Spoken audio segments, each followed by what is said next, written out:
guys, this is Zexanite. Welcome to the Zex Talk and welcome to Shiny September. This is a series I'm doing this month where I take a look at my favorite and least favorite shiny Pokemon of each generation. And today, we're taking a look at my favorite shinies from Generation 2. Let's get right into it. Number 5.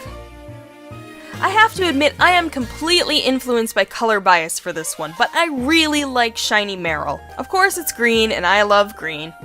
This is definitely one of the nicest green shinies out there. They actually went with a nice green color for this one instead of one that evokes ideas of bodily functions. Since it's a water type, I think it makes a ton of sense to make its coloring seafoam green. And not pink. Seriously, what's up with all the pink water types?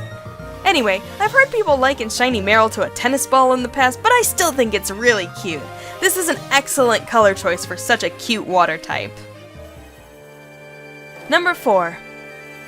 I'll be honest, I've never really been too big a fan of Ho-Oh. I'm just not big into birds to begin with, but aside from that, the design just never appealed to me.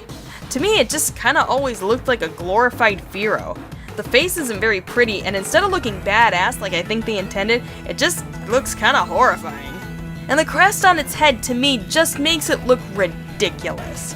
However, I can really admire shiny Ho-Oh. The original color scheme is alright, but I think it works even better as a gold and silver Pokemon. Not only does it embody the game's namesake, but I feel like it better fits the lore. The Burn Tower in Pokemon Gold and Silver is based on the real-life temple of King Kakuji in Kyoto, atop of which stands a golden phoenix. I feel like this shiny represents that golden phoenix well, and the touch of orangey red offsets the other colors nicely. This coloring is perfect for this legendary mascot. Number 3. Gligar is a Pokemon that has always appealed to me. There's something about it that's just very cool. It has claws and a stinger, but it can also fly, like some sort of bat crossed with a scorpion. But there's one thing I'm not too keen on, its coloring. I know it's supposed to be a light purple, but to me, it's always looked more pink than purple. Maybe a slightly blue tone pink? And it's really weird, actually.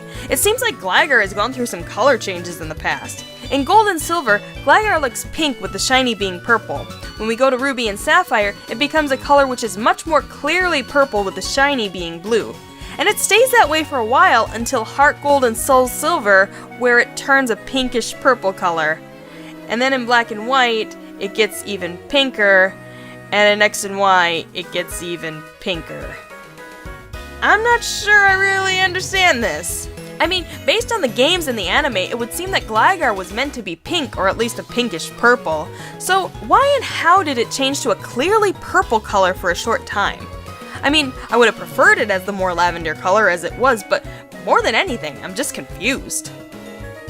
I think I might have gotten off topic. Anyway, long story short, I don't like Gligar in pink.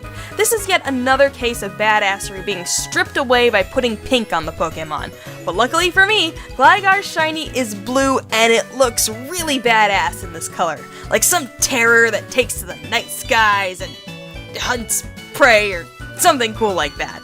With shiny Gligar, I don't have to choose between a badass design or a badass color. I get to have my cake and eat it too. Number 2. There's a certain category of shinies that I really like. Those are shinies which sort of create a logical alternate form of themselves. It's difficult to explain, so let me use the number 2 slot to do so. Sudowoodo is an interesting concept for a Pokemon. It looks like a tree, but it's actually a rock type. So when you go to blast it with fire or peck it with your flying types, it doesn't do anything.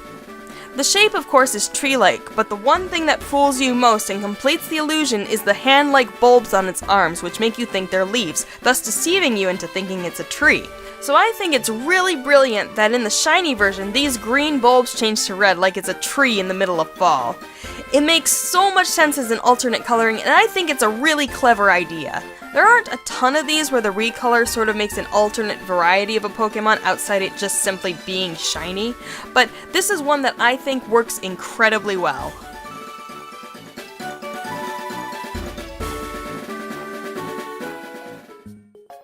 Number 1.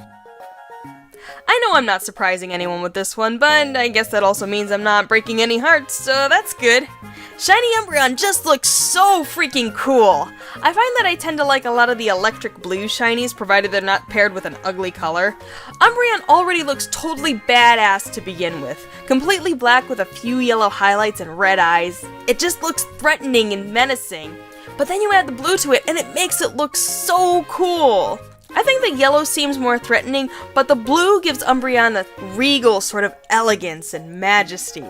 It's similar to the sort of feeling that I get when I look at an Arcanine. It's just dripping in class. And to top it all off, the yellow eyes are a nice touch that offset the blue well.